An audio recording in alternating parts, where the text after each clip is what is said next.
America ने Israel को $7 billion से ज्यादा की कीमत के नए हथियार देने का ऐलान किया है।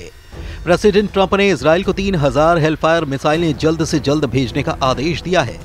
यह हथियार ट्रंप के गाजा पर कब्जा करने के प्लान में इस्तेमाल हो सकते हैं। उधर अमेरिका के गाजा प्लान पर कई देशों ने युद्ध की धमकी दी है। तुर्की के राष्ट्रपति सीरिया के राष्ट्रपति अहमद अल शरा के साथ खाड़ी में नया वॉर प्लान बना चुके हैं। वहीं प्रधानमंत्री नेतन्याहू ने 23 लाख लोगों को गाजा से निकालने का रूट दुनिया को दिखाया है।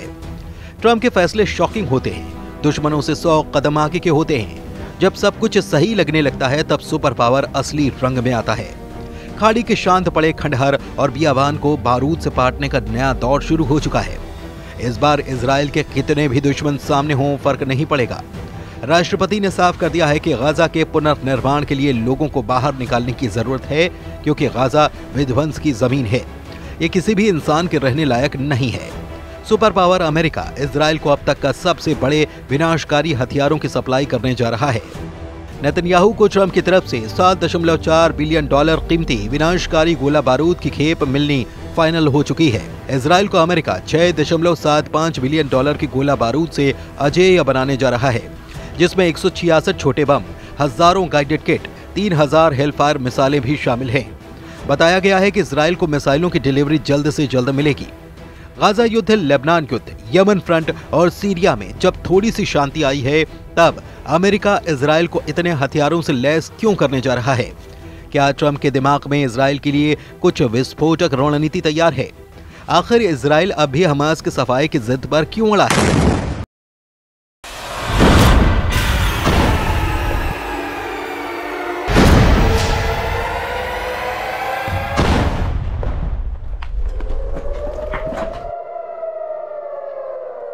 नेतन्याहू का मिशन नकबा क्या है?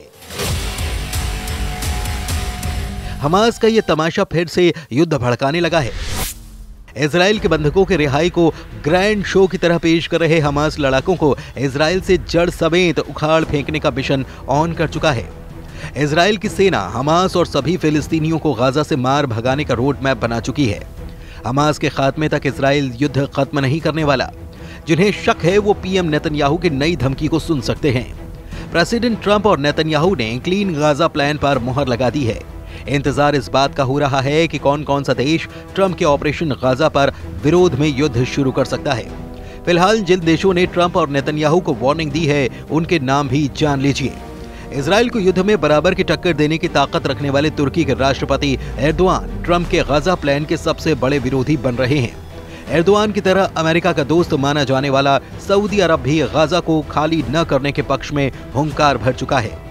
ट्रंप के गाजा प्लान पर जॉर्डन ने नाराजगी जताते हुए इस प्रस्ताव को सिरे से खारिज कर दिया है। मिस्र के राष्ट्रपति अब्दुल फतेह अल सीसी ने कहा कि ट्रंप की योजना अंतर्राष्ट्रीय कानून का एक गंभीर उल्लंघन है। वेस्ट बैंक की सत्ता पर काबिज फिलिस्तीनी अथॉरिटी के नेता महमूद अब्बास ने भी गाजा के लोगों को विस्थापित करने की किसी भी परियोजना की निंदा की है। अमेरिका से सभी मामलों में अलग स्टैंड लेने वाला ईरान भी ट्रंप के गाजा प्लान के खिलाफ मोर्चा खोल चुका है। सऊदी अरब के विदेश मंत्रालय ने साफ किया है कि फिलिस्तीन के मुद्दे पर किंगडम अडिग है। ये स्टैंड किसी बातचीत से नहीं बदलेगा। सऊदी किंगडम फिलिस्तीन की वैधता के उल्लंघन का जोरदार विरोध करता है। इजराइल की फिलिस्तीन पर कब्जे की प्लानिंग और जमीन हड़पने की कोशिश नाकाम कर दी जाएगी। जिधर सऊदी अरब है उधर अरब लीग के 22 देश रहते हैं। जिधर ईरान है उधर शिया बाहुल्य ज्यादातर मुस्लिम देश रहते हैं। खाड़ी मुल्कों ने नए ताकतवर लीडर के तौर पर उभरे कमांडर जुलानी उर्फ अहमद अल शरा तो साफ साफ अपनी मौजूदगी दर्ज करा रहे हैं। तुर्की के राष्ट्रपति से अहमद अल शरा की बातें और मुलाकातों का सिलसिला आगे बढ़ता ही चला जा रहा है। मतलब ये कि गाजा युद्ध की जिस चिंगारी को ट्रंप ने भड़काया है, वो अगर बारूदी बवंडर में तब्दील हुई तो इजराइल के खिलाफ कम से कम 52 देशों की सेना युद्ध में सामने हो जाएगी। ऐसे में सवाल है कि क्या भारी विरोध के बाद ट्रंप बैकफुट पर जा सकते हैं? क्या नेतन्याहू गाजा पर रुख पलट सकते हैं? फिलहाल तो इसके कोई आसार नहीं नजर आते। इजराइल ने ट्रंप की घोषणा के बाद गाजा के सफाई का ड्राफ्ट भी बना लिया है। इजराइल डिफेंस फोर्स ने गाजा खाली कराने का पूरा रूट नेतन्याहू को दिखा दिया है। इजराइल के एक अधिकारी के मुताबिक डोनाल्ड ट्रंप के प्रस्ताव के बाद एक एक्शन प्लान भी तैयार करने का आदेश दिया गया है।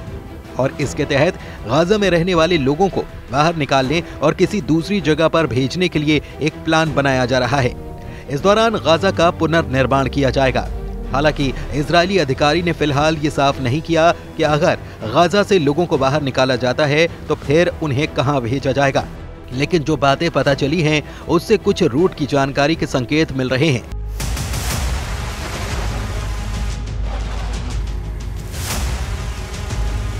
गाजा पट्टी और इजराइल के बीच 5 जमीनी क्रॉसिंग हैं। शुरुआती योजना के मुताबिक इन 5 पॉइंट से गाजा पट्टी के लोगों को बाहर निकाला जाएगा। इसके बाद लोगों को बस से करीब 250 किलोमीटर दूर रेमन एयरपोर्ट या फिर अशदोद बंदरगाह तक ले जाया जाएगा। यहां पहुंचने के बाद फिलिस्तीनी नागरिकों को आगे किसी देश में भेजा जाएगा, लेकिन वो देश कौन सा होगा फिलहाल इसका खुलासा नहीं किया गया है।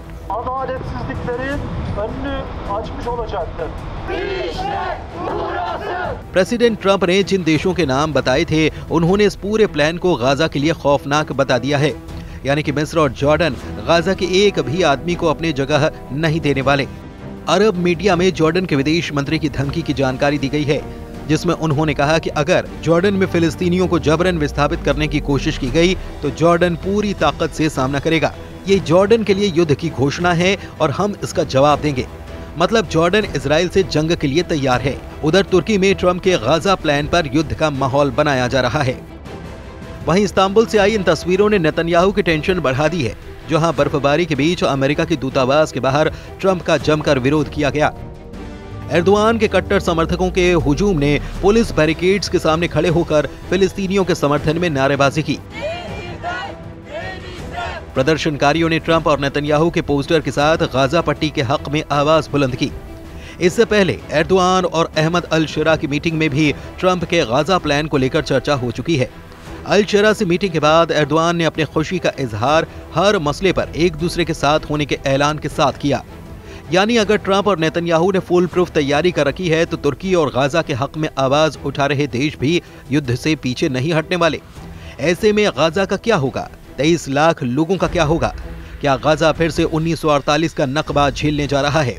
फिलहाल गाजा का हर आदमी अपने घर से बाहर है, अपने ही इलाके में शरणार्थी है। गाजा की 23 लाख की आबादी में से 90% लोग विस्थापित हैं।